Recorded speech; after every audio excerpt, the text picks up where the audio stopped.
I woke sharply and sat up straight in bed, my heart thudding hard in my chest.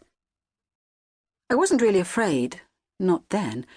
After all that I've been through and all that I've seen, I don't frighten easily.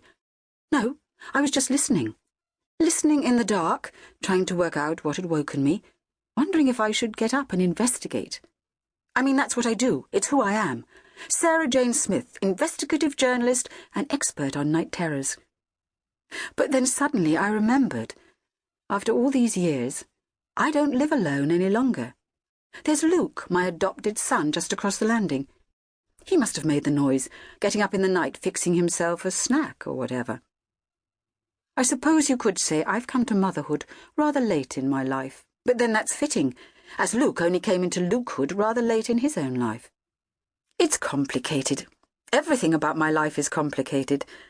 And as I lay there, my mind started dwelling on that, the bump in the night forgotten. Until I heard it again, carrying through the dark quiet of the house. Furtive noises, a drawer opening, a creak of a hinge, the fall of keys on a carpet. Burglars, I thought, or something else. Heart quickening, I jumped out of bed and scrambled silently into my dressing gown. In a house like mine, a house full of secrets and miracles, the likes of which few people on this planet could dream of, if someone breaks in, well, it could have disastrous consequences.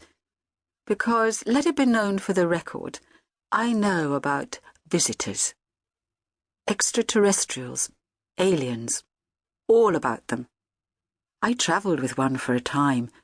Oh, such a wonderful, wonderful time. I could never settle for a regular life after that, and I'm glad to say I haven't had to. With his help, and with borrowed technology and resources, I've been able to continue our work defending Earth against threats from the stars, helping creatures who've lost their way, and hindering those who've found a way to thrive at human expense. Anyway, I'm sure you can understand that when I hear noises in the night, a burglar with an eye mask and a sack labelled swag isn't exactly the first image to flash into my mind. Even so, I padded down the stairs, wielding a musical instrument from some distant world that looked vaguely like a weapon. Then, taking a deep breath, I burst into the living room, snapped on the lights, and stared. A mousy, middle-aged woman stood in the middle of the room, dressed in jeans and a jumper, holding a crowbar in one hand. She looked more like a librarian than a housebreaker, except I could see bits of jewellery dangling from her stuffed pockets. I'm so sorry to disturb you, she said at last. I stared at her.